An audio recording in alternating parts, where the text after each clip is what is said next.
Today I wanted to answer some common questions that people have asked me in the past and that people have related to who I am as a person and how I live my life as both a gay man and as a member of the Church of Jesus Christ of Latter-day Saints.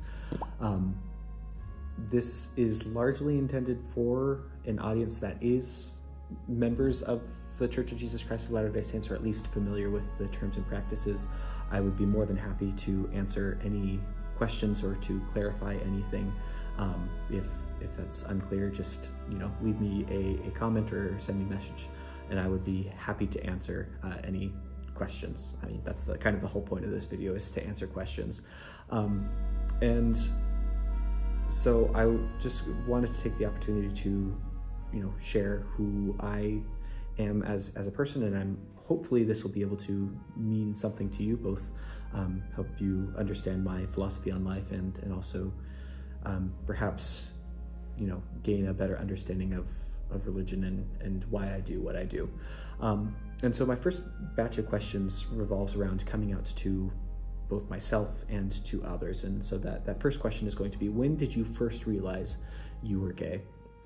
And as cliche as it is to say it, I feel like part of me has always known. Even when I was like a little kid, perhaps even like 5 years old, there was just something about the idea of liking boys that seemed more interesting or more applicable to me than liking girls. And I don't know what it was, and I didn't really understand it at the time. And I really didn't come to understand it until it was largely over the course of middle school that I figured this out about myself. Starting in 6th grade, it was kind of, Elder Bednar at the Quorum of the 12 Apostles, he has an idea of, gaining knowledge a lot of times.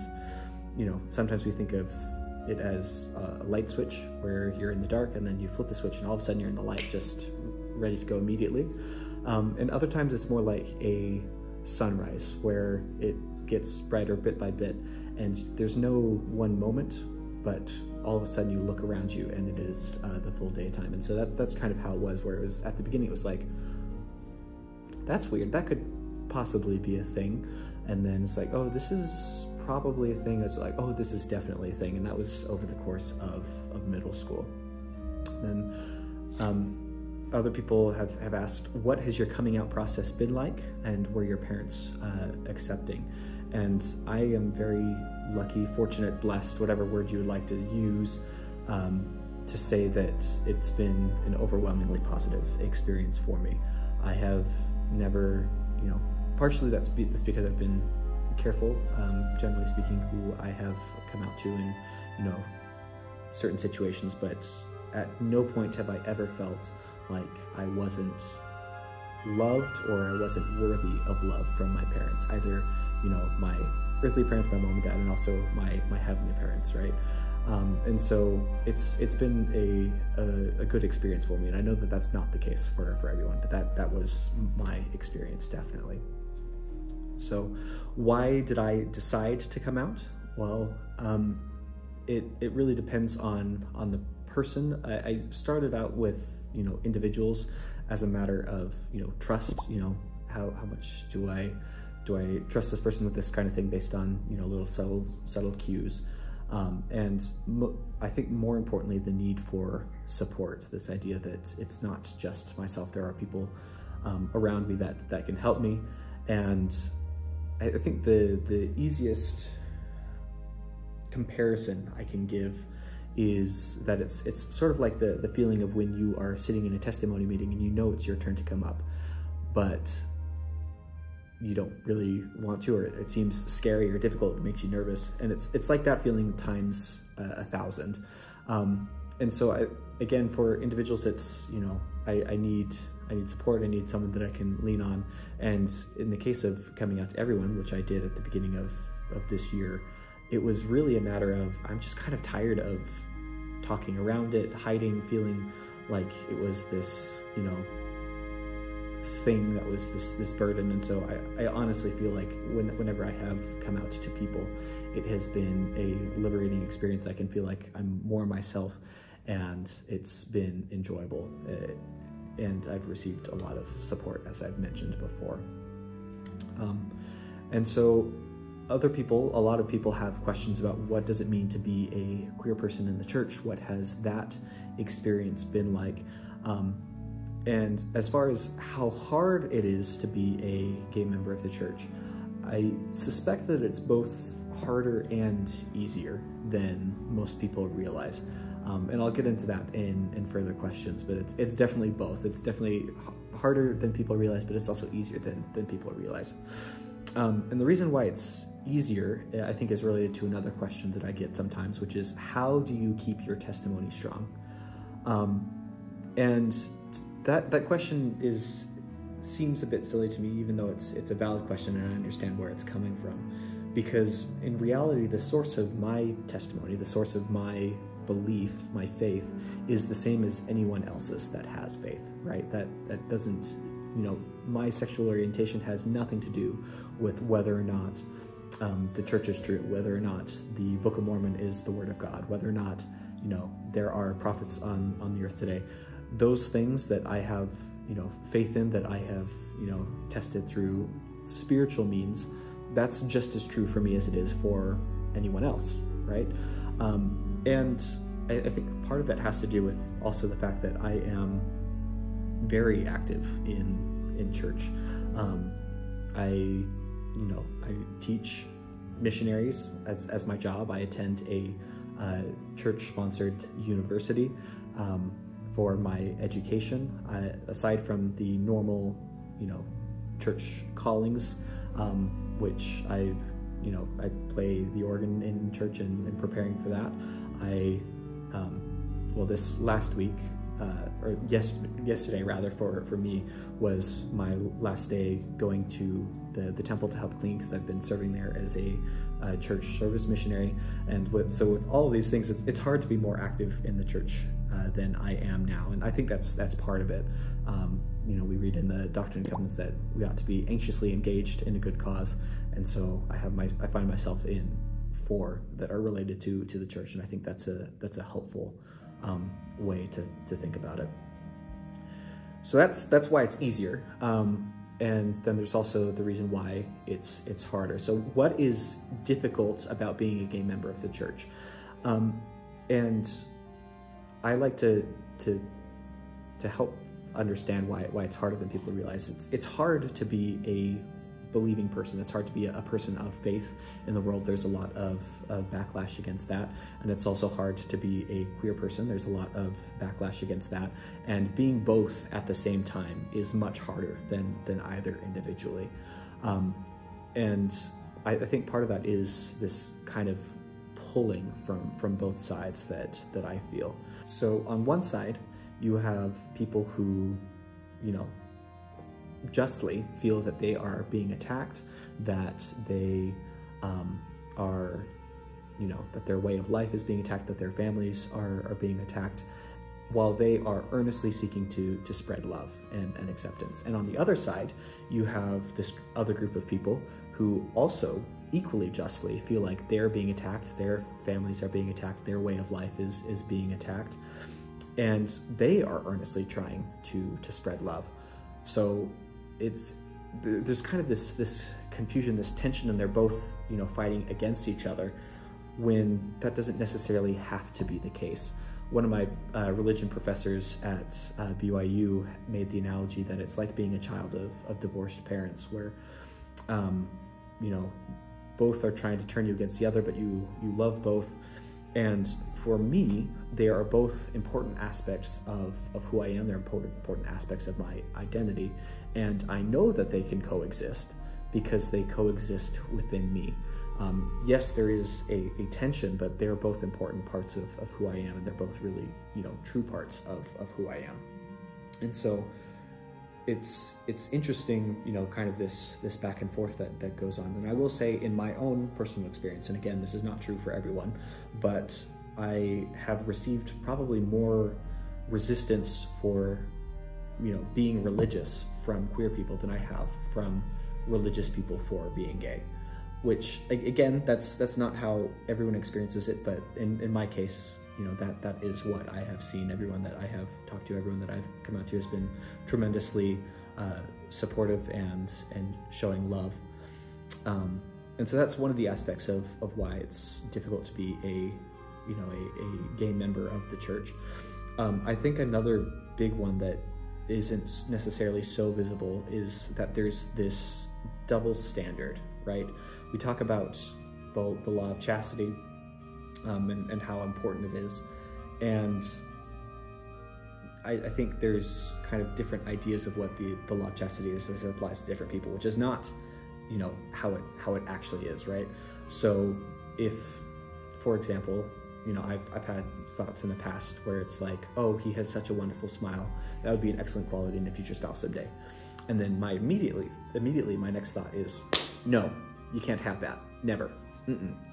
And that's not necessarily a bad thought. That's not lustful. In fact, if it was, something thought by a young woman, that would be something that's praised. That's kind of the whole point of, dating before, the mission kind of while you're in high school is, see what are the qualities that you're looking for in a spouse, get some practice in on that.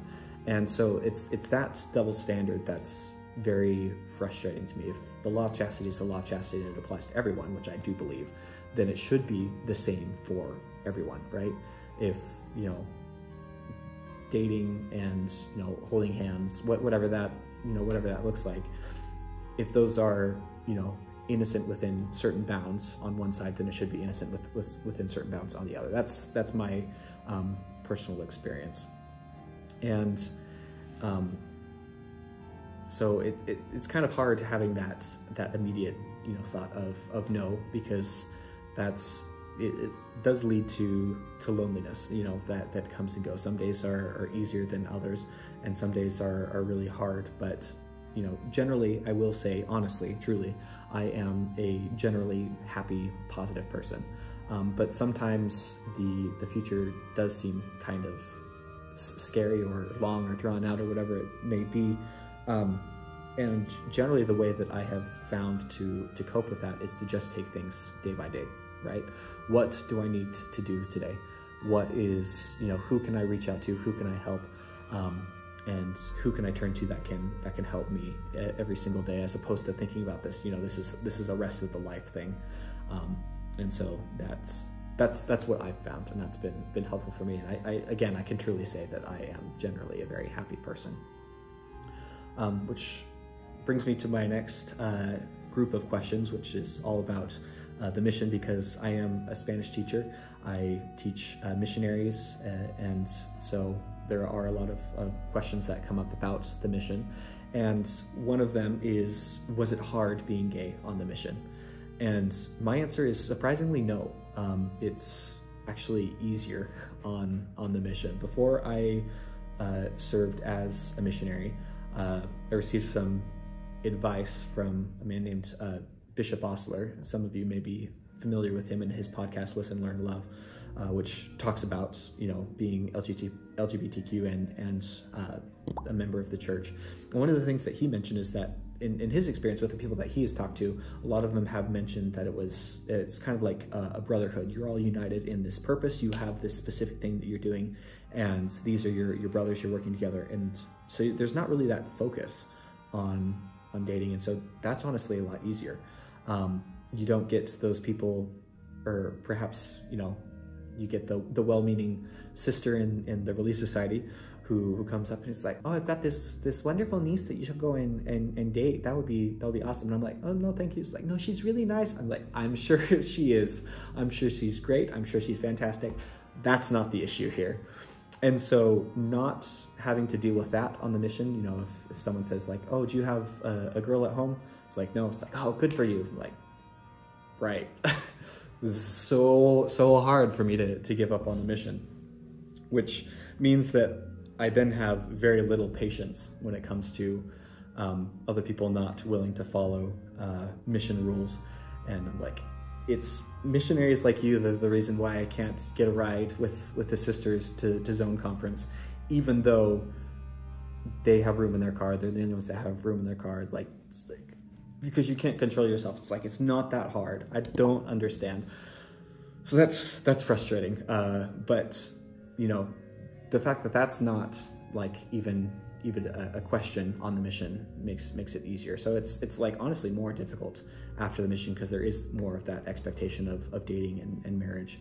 And so that's what I'd have to say about that. Another question would be, did you come out to companions or mission presidents? It really depended on the companions. Some of them, yes, some of them almost immediately, and I think most of them probably not. It really depended on the situation, how I felt. But before I even got my mission call, I made the conscious decision to come out to my mission president, and because for a couple of reasons. One, I wanted him to really understand who I was and be able to help me in whatever that looked like. And secondly, if there was an issue or if there was ever a question or a rumor that came up, I wanted him to have heard it from me first, and so just quash any problems. Luckily, that never ended up being an issue, having to worry about that. I did that with all three of the mission presidents that I had. They were all, very, very supportive and helpful. So the category that most people have questions about is the future. What does that look like? And one of those questions is, do you plan on marrying? And as of right now, I don't have any current plans to date or marry people of either gender, really. And the way that I look at it, there are three options for the future, and none of them are very good. The first option is staying a member of the church, dating and marrying a woman. And that doesn't really work for me as an option because, first of all, marriage is hard in and of itself. It requires a lot of communication, it requires a lot of work, it requires a lot of effort. And so I don't want to be putting myself in a situation where I have that, base level difficulty and then having to add another layer on top of it of having, this insecurity of well, she deserves someone who can really love her, or, her thinking, oh, did he just marry me because I look more like a man? Or, if I were more pretty, then he would love me. I just don't want to deal with that. So that's not really an option. And I'm also I'm very particular about, physical contact, touching, even with my family, I'm rather not. And so I don't want to have to deal with that whole aspect of it either. The second option is to remain in the church and remain celibate, not pursue dating or relationships at all. And that one doesn't work either because it's not sustainable. Rather, that is currently the path that I am on. But it's not really sustainable in the future. The scriptures themselves make it very clear that it is not meet for man to be alone, right? We are not designed to be alone. We are designed for companionship. We need, that companionship in our lives.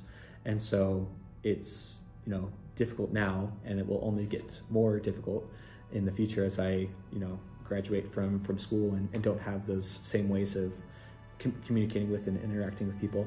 And so that doesn't really work either. And then the other option the third option rather, is leaving the church and pursuing a relationship with a man. And that doesn't work either because then I have to leave everything behind, my sense of purpose, my framework for understanding the world around me, my what brings me happiness, and all of those things I can't leave behind either. And so out of those three options, I've gone back and forth between, thinking each is viable at some point, or, thinking each is what I would want to do in the future. And really none of them work. Again, I've mentioned, my current plan is celibacy. I don't have any plans to marry or date. And I'm not actively pursuing that. Would I say yes if someone set me up on a blind date or something like that with a man? Probably. I've done that before, but again, I'm not actively seeking that. I'm not doing anything to bring that about. And again, I recognize that other people have different experiences, and so I'm not going to judge anyone else for the choices that they make in regards to whatever of those three choices that they make. And whatever they choose, I understand where they're coming from. I understand the difficulty. I understand the reasoning behind it. And I truly am, happy for them. Which kind of brings to the question is like, well, if this life doesn't really, pan out, if none of these options seem good, do you think you will be like quote unquote fixed in the next life? And my response to that question is that that's not really the question to be asking in the first place. I don't view being gay as a problem that needs fixing. And I don't view it as a trial in and of itself. There are certainly trials associated with being gay, but there are also many blessings that are associated with it. And I think the one example that really comes to my mind is I believe that I've been blessed with the gift of empathy and listening and being able to really understand, difficulties that other people are going through that aren't necessarily visible on the surface. And I feel that is connected within me to my, attraction to the same gender, which doesn't really make sense on the surface. I don't know how that works, but I do know that those are connected, and I wouldn't be able to have those same experiences and empathy as I do now without those. And so I am very grateful for that. I feel like it's an important part of who I am and how I experience the world. If I were to wake up tomorrow and like that were different, it would be very jarring. I wouldn't know how to deal with that. And that's not necessarily something that I would want to go through. So I don't know if it is something that is to be, fixed in the next life, as so to speak. Which kind of brings me to the last question, which is, do you believe that the church will ever change its current stance on gay marriage? And from what I see right now, I don't think it's likely. I do know that there is more that God has to reveal on the matter. He hasn't said everything about it. He hasn't given us his solutions to this problem. And I, for one, would like to know his reasons for withholding that information. But,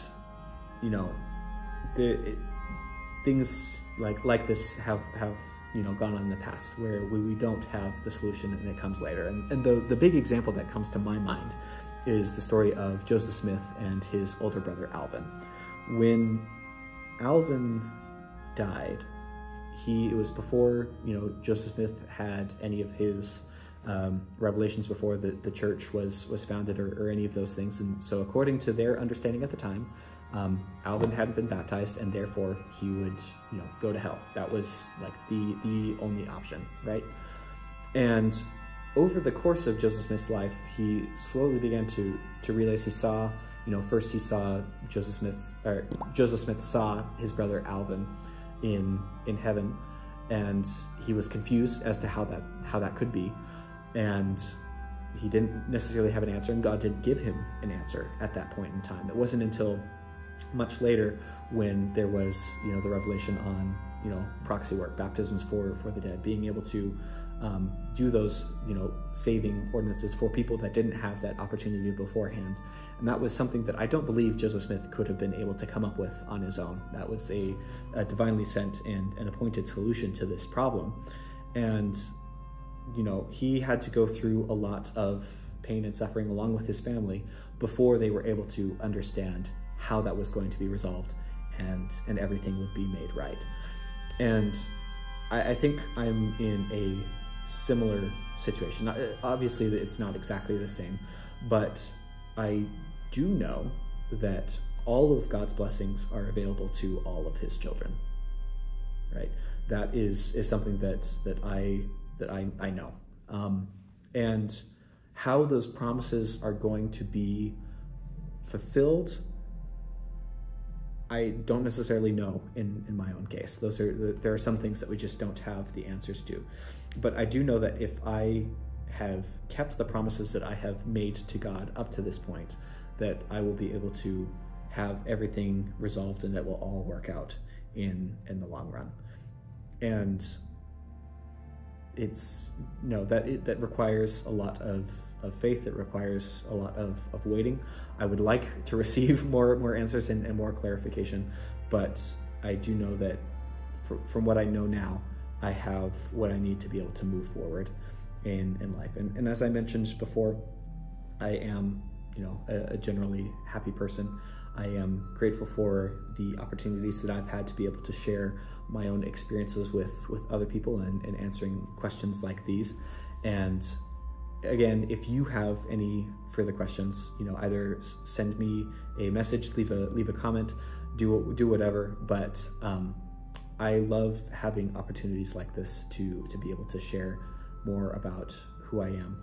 And I know that as I have come to this understanding of who I am and who God wants me to become, that you can do the same.